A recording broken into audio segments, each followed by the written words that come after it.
Topic is pH of salt। ये examination में problem क्या होती है, जैसे क्वेश्चन होता है calculate pH of 1 m NaCl या m/100 सोडियम एसीटेट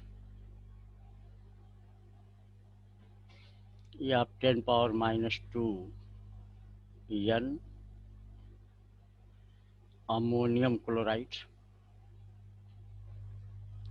तो स्टूडेंट के दिमाग में आता है भाई पीएच निकालना है, तो पीएच का तो फार्मूला क्या है, -log कंसंट्रेशन ऑफ HI,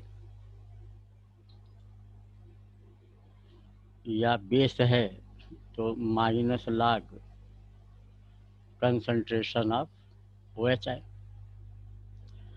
अब इन तीनों को अगर देखें आप तो आयोनाइजेशन के बाद भाई इसमें एच आयन आएगा न तो OH आयन आएगा, इसमें भी वही हाल है, इसमें भी वही हाल है। तो कैसे पीएच निकालें, तो पता ही करना पड़ता है कि जिन इलेक्ट्रोलाइट या सब्सटेंस का हमको पीएच निकालना है वो है क्या। तो NaCl एसिड तो है नहीं क्योंकि एच आयन में देगा नहीं, बेस है नहीं, तो क्या ये साल्ट है। तो इसको चेक करने का तरीका बताए थे कि जो भी सब्सटेंस दिया हुआ हो इसमें क्या मिलाइए, वाटर मिलाइए। वाटर में 2 पार्ट एच और OH, तो यहाँ से NaOH बन जाएगा बेस, और क्या बन जाएगा, HCl बन जाएगा एसिड। तो ऐसे सब्सटेंस जो वाटर के साथ इंटरेक्ट करके एसिड और बेस देते हैं उन्हीं को हम लोग साल्ट कहते हैं। तो ये साल्ट हो जाएगा कि नहीं। अब क्वेश्चन उठता है कि भाई ये तो अलग अलग तरह के साल्ट हैं, एक ही तरह के साल्ट ये नहीं है। तो ये चेक करना पड़ता था कि ये जो साल्ट है वो किस कम्बिनेशन का है। मतलब जैसे यहाँ देखिए, यहाँ NaOH आया और HCl आया। NaOH क्या है, स्ट्रांग बेस है, और एसिड ये क्या, स्ट्रांग एसिड है। तो NaCl जो साल्ट है वो कम्बिनेशन किसका है, SA और SB का। और हर कम्बिनेशन, 4 कम्बिनेशन हमने आपको बताया था, हर कम्बिनेशन के लिए पीएच के फार्मूला अलग अलग होंगे। तो आज हम लोग जो पढ़ने जा रहे हैं,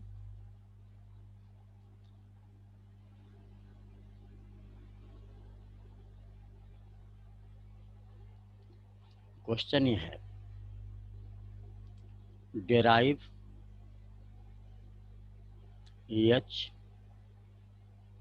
KH पीएच एक्सप्रेशंस, मतलब इक्वेशन डेराइव करना है।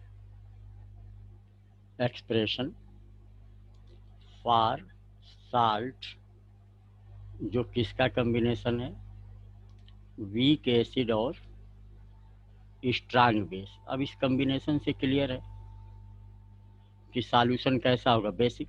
क्यों, क्योंकि ये बेस क्या, स्ट्रांग। तो पीएच क्या आएगा, ऐसे साल्ट का पीएच 7 से ज़्यादा होगा। कितना ज़्यादा होगा, 8 होगा, 14 होगा, 13 होगा, क्या होगा, उसको हम लोग यहाँ पर डेरिवेशन करके देखने की कोशिश करेंगे। तो ऐसे साल्ट के लिए ये 3 टर्म हैं। एच के बारे में पिछले लेक्चर में बताया था, KH बताया था, और पीएच। तो ऐसा क्वेश्चन अगर एग्जाम में आता है कि आप इस टाइप के साल्ट के लिए आप ये तीनों टर्म के एक्सप्रेशन को डिराइव करें, तो आपको इस कम्बिनेशन का कोई एक साल्ट ले लेना होता है। तो यहाँ पे लिखेंगे, लेट अस कंसीडर, मान लिया आपने, let us consider salt is, क्या ले सकते हैं आप,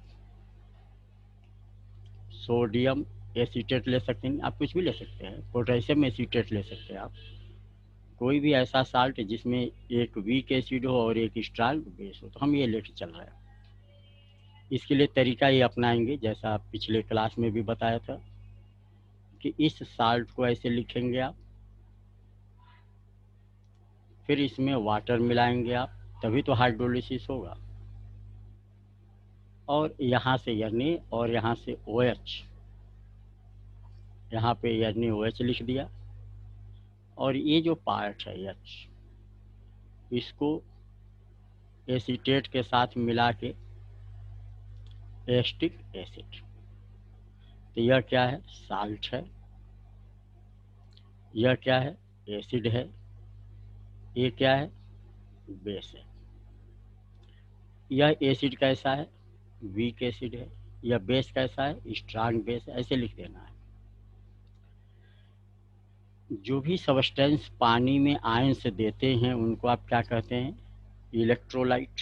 तो यह क्या है, इलेक्ट्रोलाइट है, यह भी इलेक्ट्रोलाइट है, यह भी इलेक्ट्रोलाइट है। क्यों, ये सब पानी में आयंस देंगे। यह कैसा इलेक्ट्रोलाइट है, वीक, ये कैसा है, स्ट्रांग।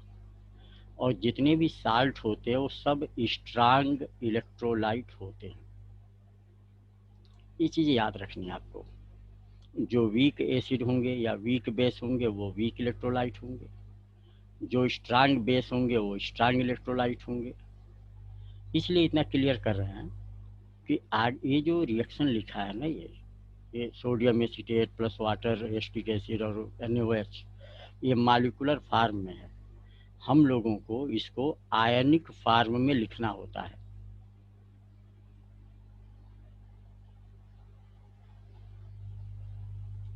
तो सोडियम एसीटेट को,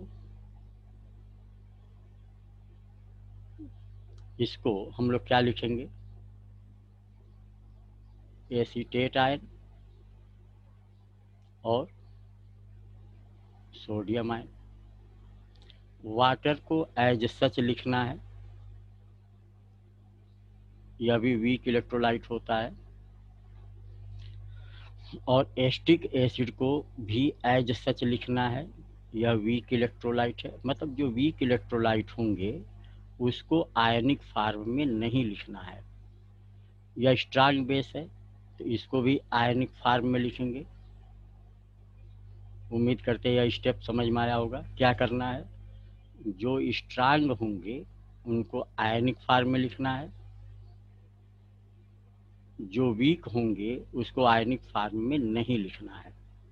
अब दोनों साइड में जो आयन कॉमन होगा, दोनों साइड में होगा, वो कैंसिल कर देंगे। जैसे यहाँ सोडियम आयन है, यहाँ सोडियम आयन। अगला स्टेप क्या मिलेगा आपको, हर स्टेप को ध्यान से देखिएगा, थोड़ा लंबा प्रोसेस है, इजी है लेकिन लंबा है। यहाँ एस्टिक एसिड लिख देंगे और यहाँ पे OH आयन लिख देंगे। अब यहाँ पे इनिशियली शुरुआत में जो कंसंट्रेशन साल्ट का लिया जाता है, मान लीजिए यह 1 है, 1 मोल, इसको नहीं लिखते हैं क्योंकि वाटर का कंसंट्रेशन बहुत ज़्यादा रहता ही है, तो इसको डिनोट करने की ज़रूरत नहीं होती है। शुरू में यह बनेगा नहीं। एट इक्विलिब्रियम या आफ्टर टाइम T मान लिया जाए साल्ट का H अमाउंट क्या हो गया, हाइड्रोलाइज हो गया, तो यहाँ पर H बनेगा, ये भी H बनेगा। समझाया था, इस H को 2H मत जोड़िएगा। क्यों, क्योंकि ये जो दोनों आए होंगे वो एक मालिक्यूल से आते हैं, इसलिए। तो इसको और क्लियर जानने के लिए जो पिछला हमारा वीडियो होगा उसको आप ज़रूर सुन लीजिएगा। मान लीजिए कंसंट्रेशन C मोल हो जाए, यानी 10 मोल, 5 मोल या C मोल, तो इस C का सब में क्या हो जाएगा, मल्टीप्लिकेशन हो जाएगा। जहाँ C क्या है, मोलर कंसंट्रेशन। अब ये 10 या मोलर, 5 मोलर, 10⁻² मोलर कुछ भी संभव है। और एच क्या है? Degree of hydrolysis.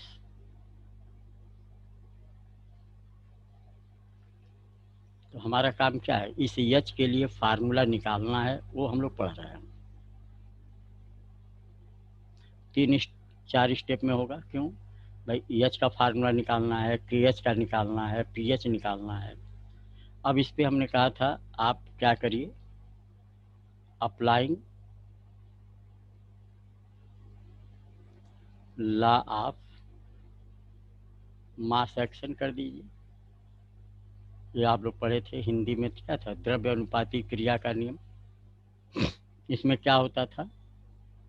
जो इक्विलिब्रियम कांस्टेंट होता था वो प्रोडक्ट के एक्टिव मास के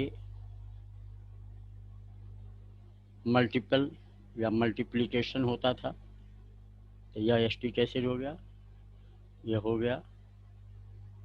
अपान क्या लेते थे? रिएक्टेंट का मोलर कंसंट्रेशन। रिएक्टेंट इसमें क्या? एसीटेट आयन है और वाटर है। वाटर को यहाँ नहीं लिखना है, यानी जिसका बहुत ज़्यादा कंसंट्रेशन होता है उसको यहाँ पर नहीं लिखा जाता है। अब यहाँ पर एच लगा देते हैं। एच के लिए क्यों लगा गया? साल्ट का हाइड्रोलिसिस समझाए थे। एसिड होता है तो के ए, बेस होता है तो के बी, साल्ट होता है तो के एच। अब एस्टिक एसिड का जो अमाउंट हो क्या है? सी एच है। ओ एच आयन का भी सी एच है। एसीटेट आयन का C1 - H है। ये सब वैल्यू इसमें रखेंगे।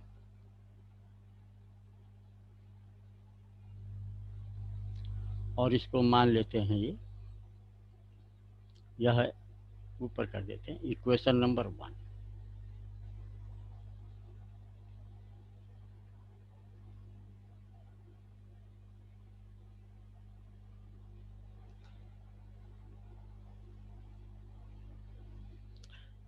तो ऊपर आप देखें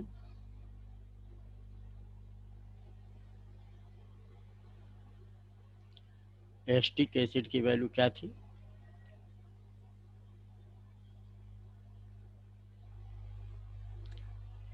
सी और एच था कि नहीं? और ओ एच का क्या है? सी और एच। एसीटेट का क्या है? C1 - H। आप देख सकते हैं ऊपर से।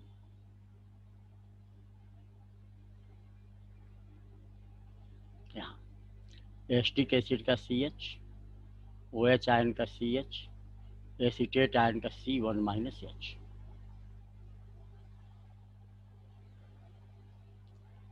अब इसमें देखें अगर आप तो इस C से यह C एक कैंसिल कर दिया, ये हो गया CH², ये हो गया 1 - H।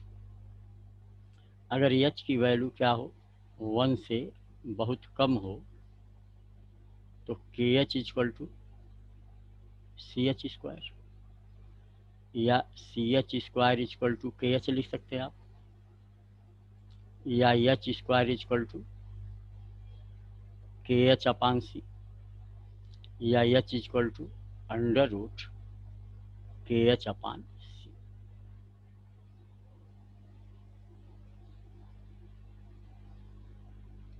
तो एक फार्मूला आपका H का आ गया। इसको हम मान लेते हैं ए, इक्वेशन ए मान लिया। यहाँ 1 माना है ऊपर, इसको H मान लिया। तो एक फार्मूला H का क्लियर हो गया सबको। बहुत सिंपल था। अब आगे जो समझना है वो ऐसे देखें, इस इक्वेशन को ध्यान से देखें। इसमें वाटर का आयोनाइजेशन नहीं लिखा गया और एस्टिक एसिड का आयोनाइजेशन नहीं लिखा गया, चाहे यहाँ से चाहे यहाँ से। जिनका आयोनाइजेशन यहाँ पे करके नहीं लिखा गया उसको अगले स्टेप में यहाँ से लेके चलना होता है।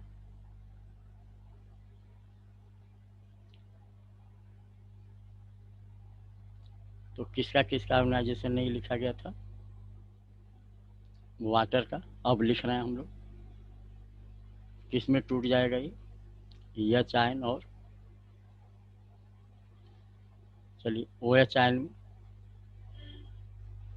टूट जाएगा।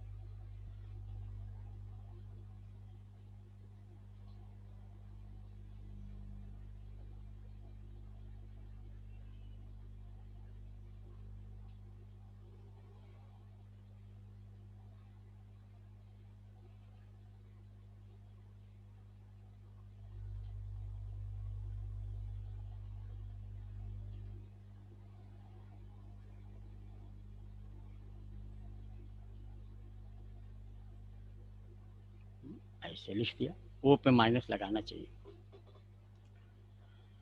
इसमें अगर आप लॉ ऑफ मास एक्शन लगावें तो कल भी हमने बताया था K equal to active mass of H ion, active mass of O H ion upon water.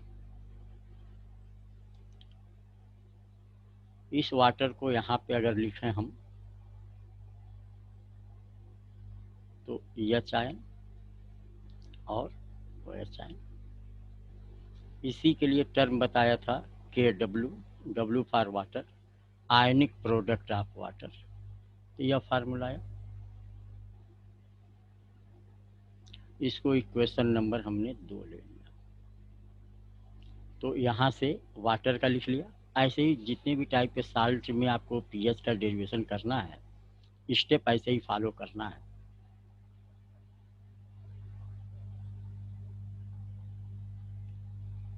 अब किसका आयोनाइजेशन नहीं किया गया था ऊपर वाले में, एस्टिक एसिड का, उसको भी लिखेंगे एसीटेट आयन और एच आयन। इसमें लॉ ऑफ मास एक्शन लगाइए कि तो active mass of acetate ion, active mass of H ion upon active mass of acetic acid. यह एसिड है तो हमने कहा था यहाँ पे ए लिख देंगे।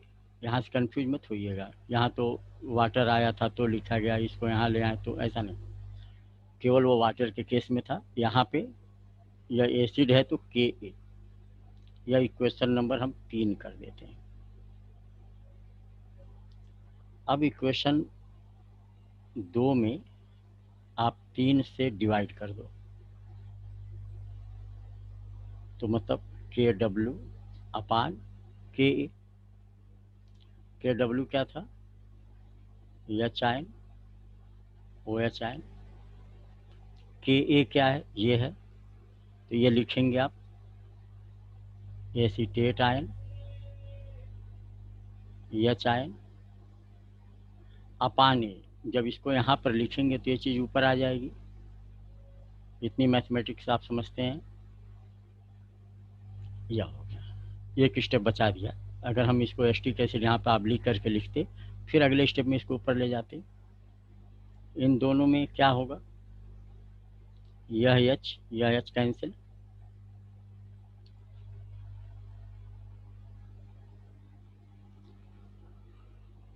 तो के डब्ल्यू अपान के ए किसके इक्वल हो गया, O H ion acetic acid oblique acetate ion.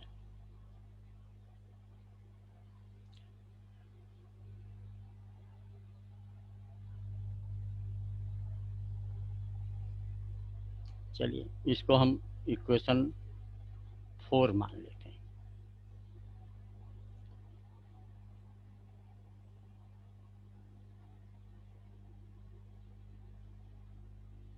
यह इक्वेशन 4 है और ऊपर आप देखें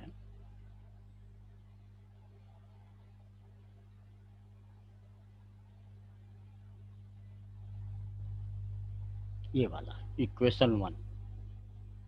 इक्वेशन 1 में क्या है,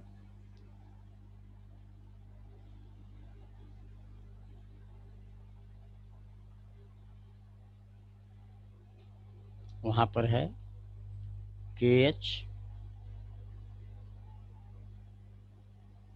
ओ H acetic acid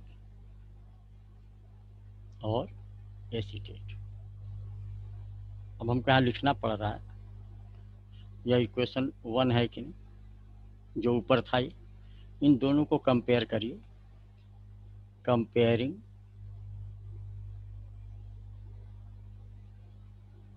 equation 1 and 4।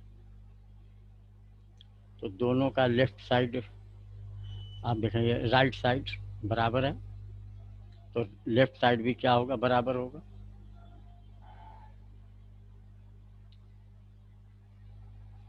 तो के एच क्या हो जाएगा, के डब्ल्यू अपान के। ये फार्मूला आपका के एच का आ गया। हमारे पास ऊपर एक फार्मूला था, H equal to under root K H upon C था। कौन सा इक्वेशन,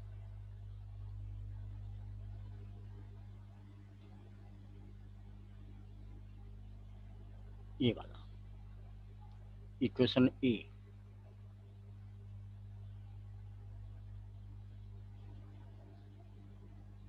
तो ये इक्वेशन ए है,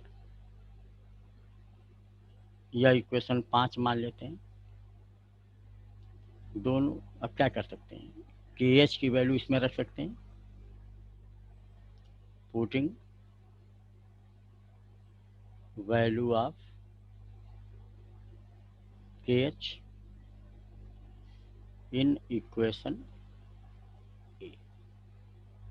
तो H equal to under root K W upon K, और नीचे जो सी है वो रहेगा ही।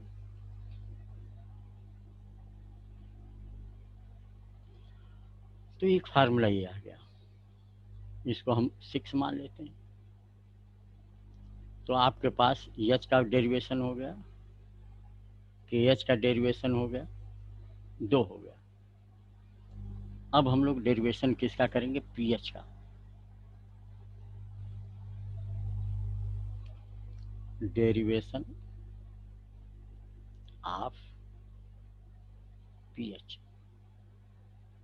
इसके लिए क्या करना है, ऊपर जो हमारा अनआयोनाइज्ड था एसिटिक एसिड, उसको हमने लिखा,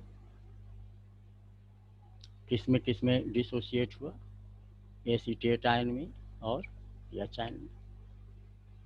क्योंकि इस एच का ही संबंध किससे है, पीएच से।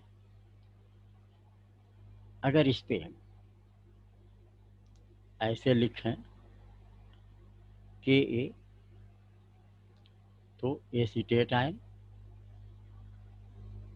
एच आयन अपान एसिटिक एसिड लिख सकते हैं।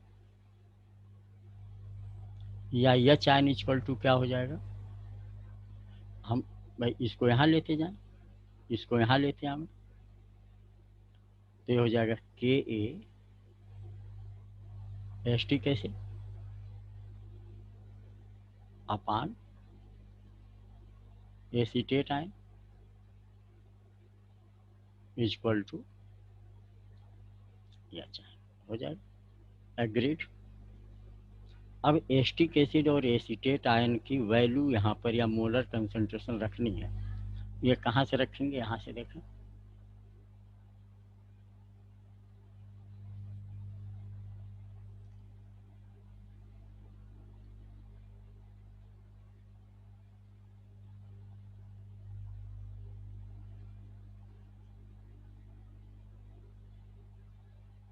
यहाँ से देखिए, एसिटिक एसिड का क्या था, सी एच, और एसीटेट का क्या है, C1-H। ये वैल्यू हम वहाँ पर ले जाकर रखेंगे।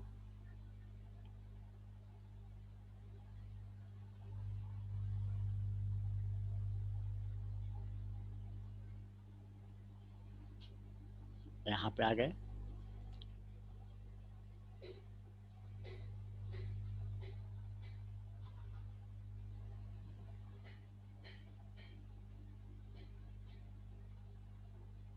हम्म, हम्म।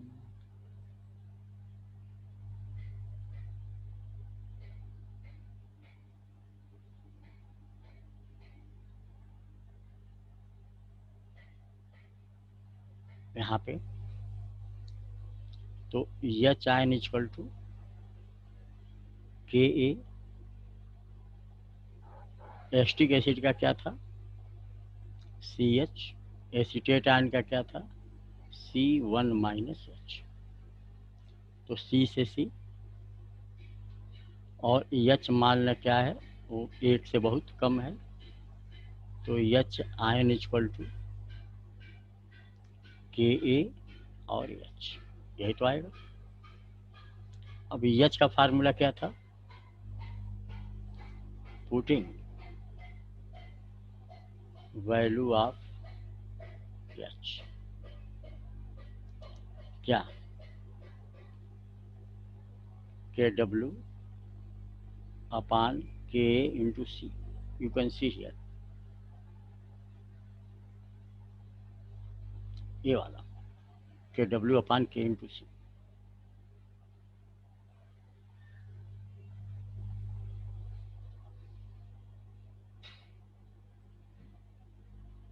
तो H ion equal to K A under root K W upon K A into सी। इस के ए को अंदर अंदर ले जाएं,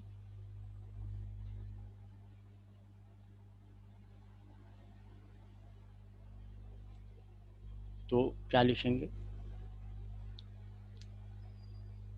अंडर रूट, देखिए एक के डब्ल्यू लिख दिया, एक के ए इंटू सी, इसको अंदर लिखेंगे तो क्या लिखेंगे, के ए स्क्वायर लिखेंगे कि नहीं, ये समझ में आ रहा होगा। जैसे मान लिया यहाँ 2 लिखा हो और इसको अंडर रूट 2 का स्क्वायर लिख सकते हैं कि नहीं? वही चीज़ हुआ। तो के ए को इसके अंदर डाल दिया तो के ए स्क्वायर, के ए से इसका स्क्वायर कैंसिल, या के इंटू के, तो ये आया के डब्ल्यू अपान के into C.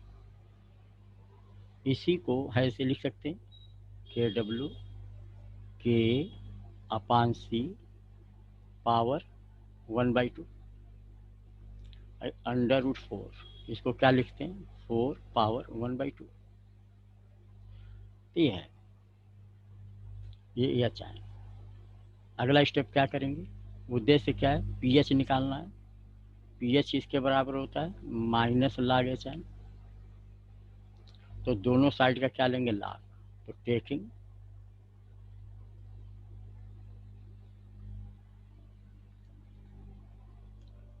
log of both sides, तो log एच आइन log के डब्ल्यू के ए अपान सी पावर 1/2।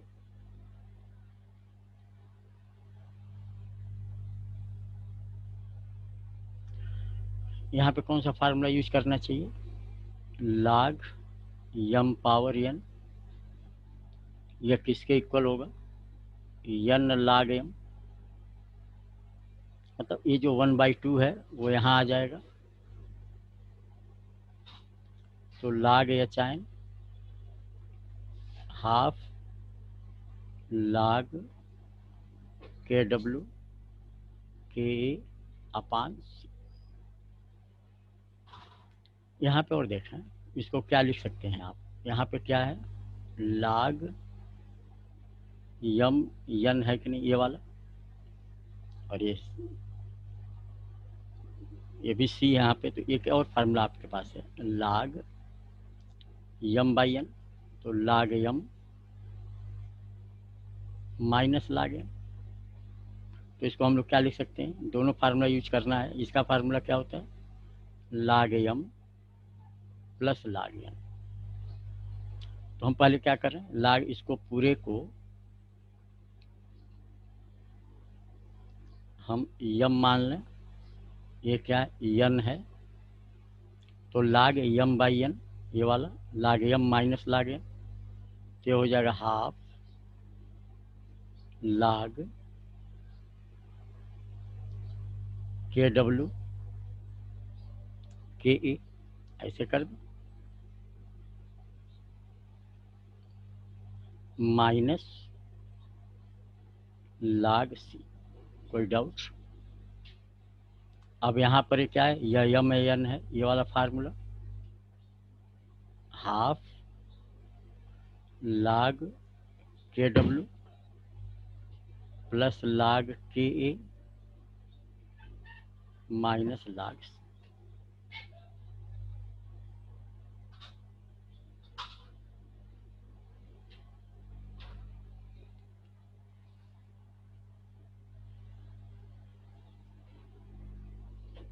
अगर हम इस ब्रैकेट को हटा दें, हाफ log के डब्ल्यू हाफ log के ए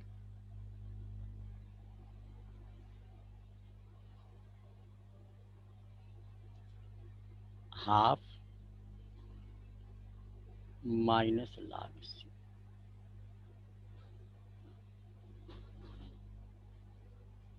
ऐसे लिख सकते हैं, कोई कंफ्यूजन नहीं होना चाहिए। फिर से देखिए, यहाँ प्लस साइन, यहाँ प्लस साइन, ये प्लस साइन, यहाँ पे प्लस साइन और ये माइनस साइन। अगर ऐसे भी मल्टीप्लाई करते तो यहाँ पे माइनस हाफ log C भी लिख सकते थे। ऐसे भी है, प्लस और माइनस का मल्टीप्लिकेशन माइनस आएगा। दोनों साइड में माइनस से मल्टीप्लाई कर रहे हैं, multiplying by minus on both side. क्यों कर रहे हैं? यहाँ माइनस आ जाएगा, माइनस log H आए तो हम इसको PH लिख सकते हैं कि नहीं, तो माइनस log H आए, हाफ, यहाँ माइनस से मल्टीप्लाई, माइनस log के डब्ल्यू माइनस से मल्टीप्लाई, यहाँ पे माइनस से मल्टीप्लाई, जब माइनस माइनस क्या हो जाएगा, प्लस।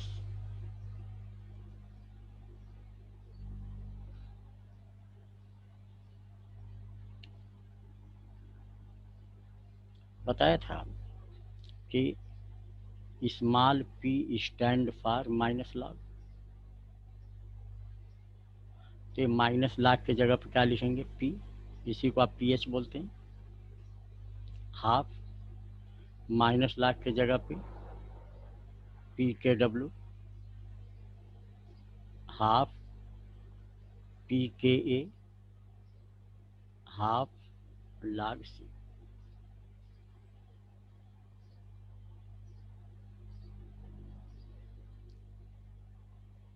ये आपका डेरिवेशन हो गया। आगे अगर हम और भी कर सकते हैं, p के डब्ल्यू की वैल्यू, p के डब्ल्यू किसके इक्वल है, माइनस log के डब्ल्यू, और के डब्ल्यू की वैल्यू बताया था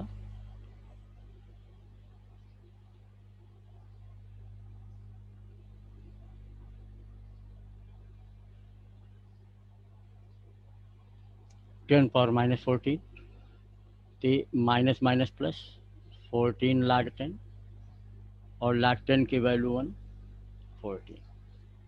तो ये p के डब्ल्यू के जगह पे आप 14 अगर लिखें तो PH कितना हो जाएगा, 7 हो जाएगा कि नहीं?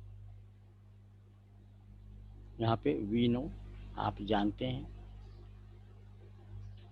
और ये हाफ कर लिया, और ये क्या हो जाएगा, p के ए प्लस log C।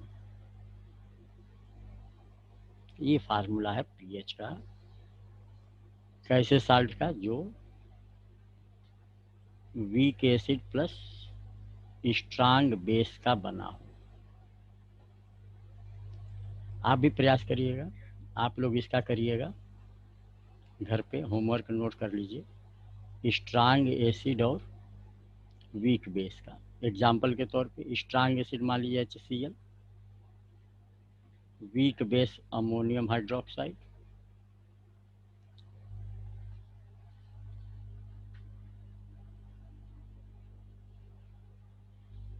तो इससे जो साल्ट बनेगा वो क्या बनेगा, अमोनियम क्लोराइड। तो आपको प्रयास क्या करना है, सेम टाइप का क्वेश्चन, डेराइव एच के H P H expression of salt combination of SA and WB। एक करके देखेंगे आप, फिर आगे हम बताएंगे भी। तो आज का लेक्चर यहीं समाप्त करते हैं, रुके रहेंगे आप।